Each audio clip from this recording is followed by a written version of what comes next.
大家好，我是国际肝病的小编佳墨。9月1号到4号，全球肝癌领域学术盛典，第16届国际肝癌协会年会 ILCA 正在西班牙马德里召开。来自世界各地的肝癌专家结合在一起，重新开启线下关于肝癌基础与临床、研究与技术的学术碰撞。大会共收录了50多个国家、800多位学者的最新研究成果。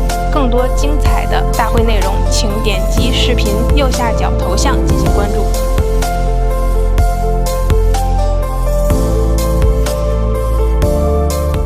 I'm Jessica Zucman Rossi. I'm professor of medicine in Paris, France, and I am currently the president of ILCA, the International Liver Cancer Association.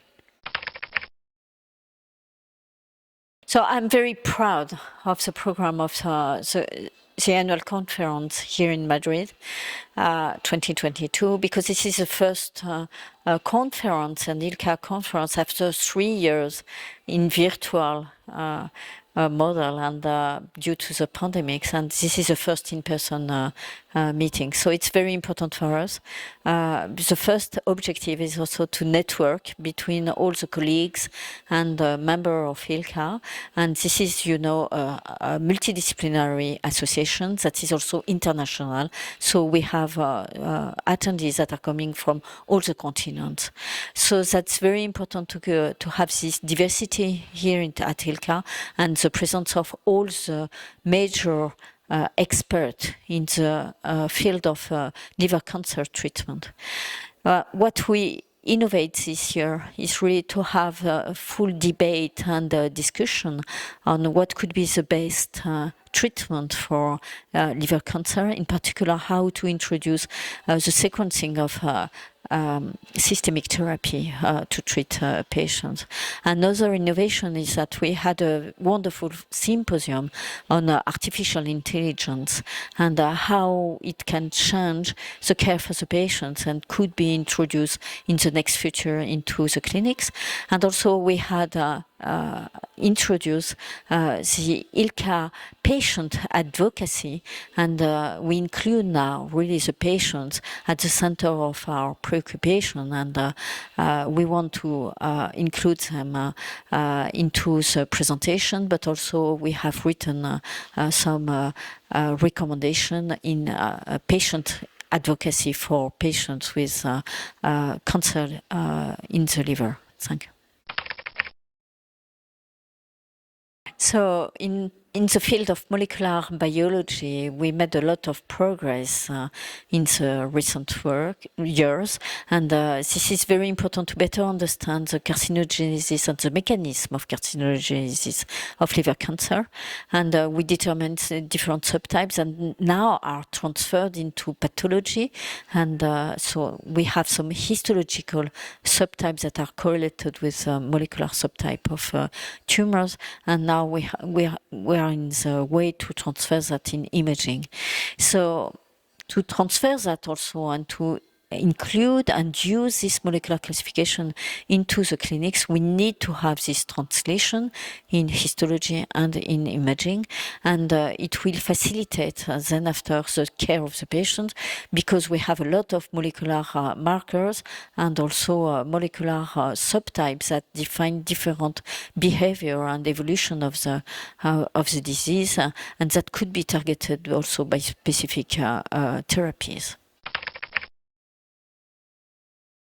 Yeah, so in multifocal hepatocellular carcinoma, it's very important to differentiate those that are due and to intrahepatic metastasis from those that are due to several different different tumors that occur at the same time.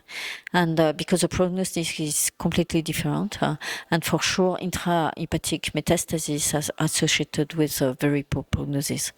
And so we have a lot of markers, in particular molecular markers, that can differentiate from these two subtypes of evolution of the multifocal hepatocellular carcinoma, and it should be included in the care of the patient.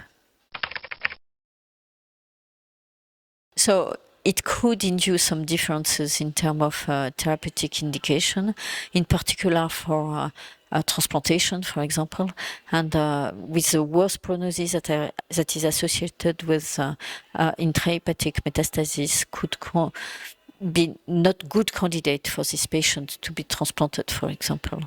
And but we need to discuss that and to validate these results in the future in prospective clinical trial. I think that for the genetic research, we have a lot of projects to develop. First, to identify the genetic markers that are associated with higher risk of development of hepatocellular carcinoma, and to design the surveillance of the patients according to and to include some genetic scoring into the surveillance of the patients, and to identify the patients that are the most at risk of development of liver cancer. But genetic markers are also very important to identify the patients with familial disease. It's quite rare, but we need to take care of the familial history of liver cancer, and how liver cancer also could be associated with other type of cancer, and to propose to the family reliable and useful genetic test. That's before the occurrence of HCC, but then after we need also to better understand the relation between genetic markers and response to treatment, and also with the prognosis of hepatocellular carcinoma.